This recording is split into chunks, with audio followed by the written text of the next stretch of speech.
When it comes to the markets, what sort of reaction are we expecting from Asian equities, given that we didn't get that sort of major stimulus that we were expecting? Yeah, so yesterday obviously was a very significant pullback, but I think we have to remember that that came in the context of the market being up 38% from the low on September 11th. So we had a huge run and a lot of expectation built up about easing. And in conversations with with investors over the past few days in the run-up to the NDRC meeting yesterday, there were some overly inflated expectations about, first of all, what might be announced and then the magnitude of what might be announced. So what was indicated in various press rumors in the media around the time that Xi Jinping and then Li Cheng were making announcements on fiscal was about, call it 2 to 3 trillion renminbi of stimulus.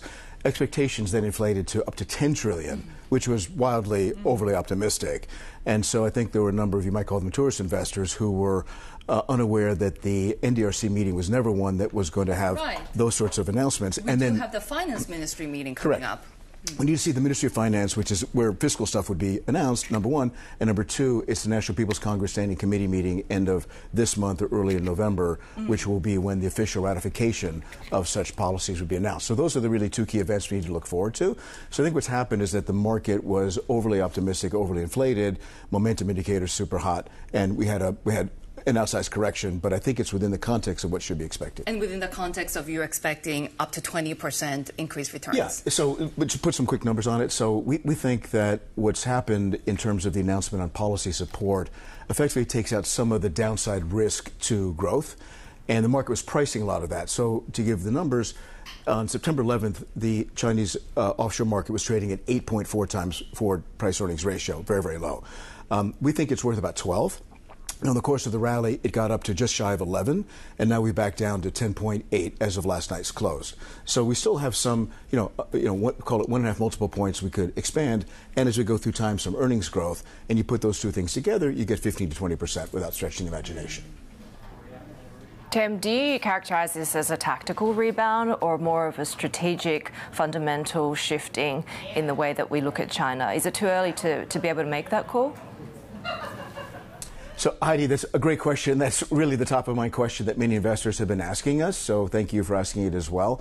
The simple answer is that there's just not enough information to make a call that this is a structural bull market, because that would effectively require assuming that all the many macro challenges that China faces, which are well known in terms of demographics and debt and property market and domestic policies as well as geopolitical risks, that all those magically have gone away with a few policy announcements by the central bank and by President Xi and so forth. So there needs to be more substantive evidence of what actually is being done to structurally address some of those challenges.